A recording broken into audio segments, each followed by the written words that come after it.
एक 5 बच्चे का बाप पुलिस स्टेशन में जाता है और जाने के बाद वह एक एफआईआर लिखवाता है, एक रिपोर्ट दर्ज कराता है कि साहब हमारी पत्नी को किसी ने किडनैप कर लिया है और हमारी पत्नी हमारे घर से 24 घंटे हो गए, उसका कुछ आता पता नहीं चल रहा है, वो कहाँ गई, कहाँ है, किस हाल में है। प्लीज़ सर आप हमारी बीवी को किसी भी तरीके से ढूंढ कर निकालिए, क्योंकि हमारे जो 5 बच्चे हैं उन लोगों का रो रो कर बुरा हाल हो गया है और वो अपनी माँ के बगैर खाना भी नहीं खा रहे हैं और बस अपनी माँ की यादों में दिन रात रो रहे हैं। हमारे नाते रिश्तेदार रिलेशन जहाँ भी हमारा रिलेशन है, मैंने सब जगह पे फ़ोन किया, सब जगह पे तलाश किया, लेकिन उसका कोई भी पता नहीं चला। जब इतना बात पुलिस अफसर सुनते हैं तो उस शख्स की एफआईआर दर्ज कर लेते हैं और एफआईआर दर्ज करने के बाद उस महिला का एक फ़ोटो लेते हैं और फ़ोटो लेने के बाद उस महिला का तलाशना शुरू कर देते हैं। जब उस महिला का तलाश किया जाता है, उस महिला का इंक्वायरी किया जाता है तो पुलिस काफ़ी कड़ी मशक्क़त करती है, लेकिन पुलिस के यहाँ कुछ भी नहीं लगता है।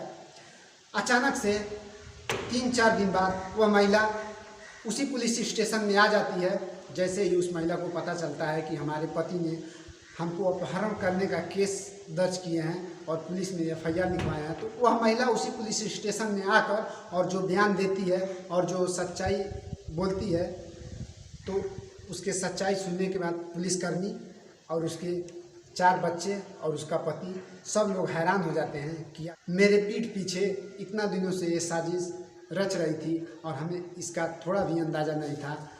पत्नी का इतना सारा प्यार दुलार आशीर्वाद देने के बाद भी पत्नी ने ऐसा बेवफाई किया, इस मोड़ पे लाकर खड़ा कर दिया कि हमारे बच्चे भी आज अनाथ हो गए। हमें भी 10 से 12 साल के अंदर अंदर उसने विधवा बना दिया। नमस्कार दोस्तों, मैं सत्येंद्र निषाद आपको जिस सच्ची घटना के बारे में बता रहा हूँ, ये सच्ची घटना है भारत के राज्य बिहार की। बिहार में एक ज़िला है बेगूसराय और बेगूसराय ज़िला में एक थाना है भगवानपुर और भगवानपुर थाना क्षेत्र में एक गांव है टीकापुर। टीकापुर के गांव के रहने वाले रंजीत मातो, जिनकी शादी साल 2007 में रिंकू नाम की लड़की से हो जाती है।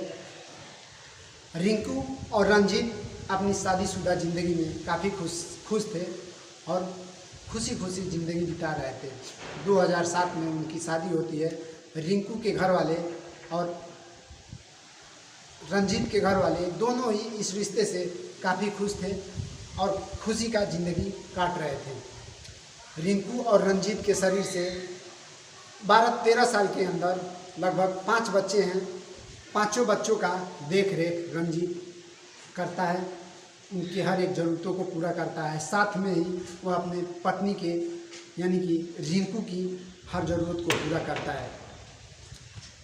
धीरे धीरे रंजीत को दारू की लत लग जाती है और रंजीत दारू पीना शुरू कर देता है। और जब दारू पीना शुरू करता है तो छोटी छोटी बातों के लेकर अपने रिंकू के साथ झगड़ा करता है, मारपीट करता है। जब धीरे धीरे रंजीत दारू पीकर और रिंकू के साथ झगड़ा करना, उल्टी सीधी बातें बोलना शुरू कर देता है। रिंकू अंकित नाम के लड़के से दोस्ती कर लेती है और उसके साथ फ़ोन पे बात करना शुरू कर देती है। जब वो फ़ोन पे बात करती है तो धीरे धीरे दोनों इतना क्लोज हो जाते हैं, साथ जीना और साथ मरना कसम खा लेते हैं और कहते हैं, अंकित कहता है कि रिंकू मैं तुम्हारे बगैर जी नहीं पाऊँगा और रिंकू भी कहती है कि अंकित मैं अपने पति से तंग आ चुकी हूँ और मैं उससे आज़ाद होकर तुम्हारे पास आना चाहती हूँ, क्योंकि हमको लगता है कि हमारी खुशी तुम्हारे अंदर है और बाकी जो बची है ज़िंदगी अब तुम ही हमें खुश रख पाओगे। दोनों प्रॉमिस कर लेते हैं, अंकित और रिंकू दोनों साथ जीने के लिए प्रॉमिस कर लेते हैं, कसम खा लेते हैं। इधर रिंकू का जो पति है रंजीत को कुछ भी पता नहीं है कि उसके पीठ के पीछे उसकी पत्नी क्या कर रही है। धीरे धीरे आ जाता है साल 2022 और 2007 की शादी है। लगभग 15 साल रंजीत और रिंकू अपने साथ में रहे, अपने विवाहित जीवन को एक साथ जिए। लेकिन 2022 आते आते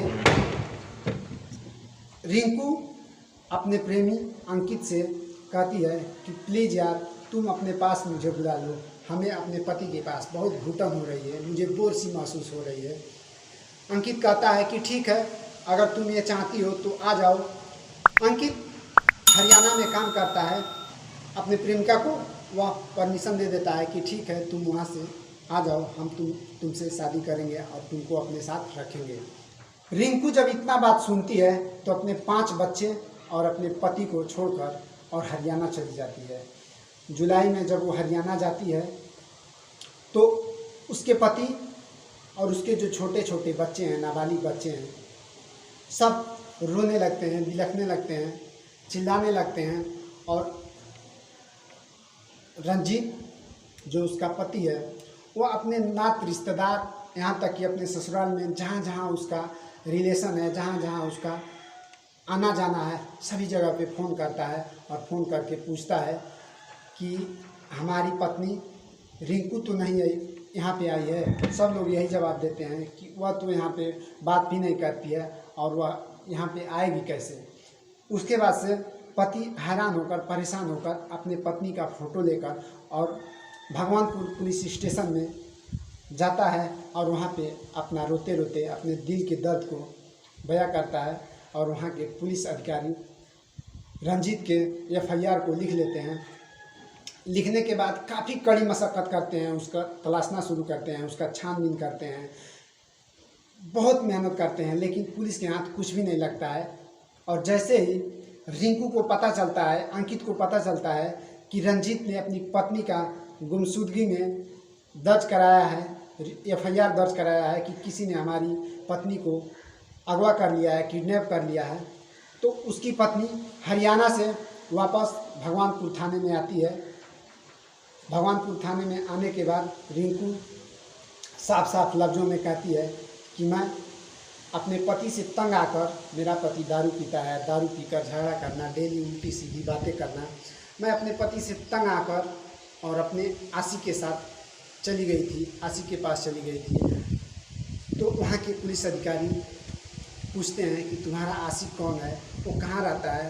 तो रिंकू ने बताया कि हमारा आशिक अंकित जो कि हरियाणा में रहता है, मैं हरियाणा में गई थी, जब मुझे पता चला कि हमारे पति किडनैप का आरोप लगाए हैं, किसी ने अगवा किया है, तो मैं यहाँ पे आ गई। रिंकू का बयान सुनने के बाद वहाँ के पुलिसकर्मी सब लोग हैरान हो जाते हैं, परेशान हो जाते हैं कि आखिर जिस पति ने अपनी पत्नी का आरोप लगाया कि किसी ने अपहरण कर लिया, वह पत्नी खुद ही अपने पैरों पर आकर अपने पति के साथ रिलेशन छोड़ने के लिए कह रही है और कह रही है कि हमें एक कुंवारे लड़के से प्यार है जिसका उम्र लगभग 20 से 25 साल है।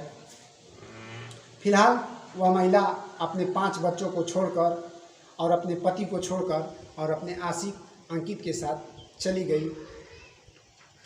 तो दोस्तों, शराब पीना बहुत बुरी चीज़ है, लेकिन उसके कायदे में रहकर पीना अच्छी चीज़ है। अगर शराब पीते हैं तो उसका उतना ही सेवन करें ताकि उससे बस इंजॉय हो जाए। शराब की लत इतना ना लगाएं कि अपना ही घर उजड़ जाए और छोटे छोटे 4-5 बच्चे अनाथ हो जाएं और बीवी जिसके साथ ज़िंदगी भर जीने का लोग कसम खाते हैं, बीवी छोड़कर चली जाए।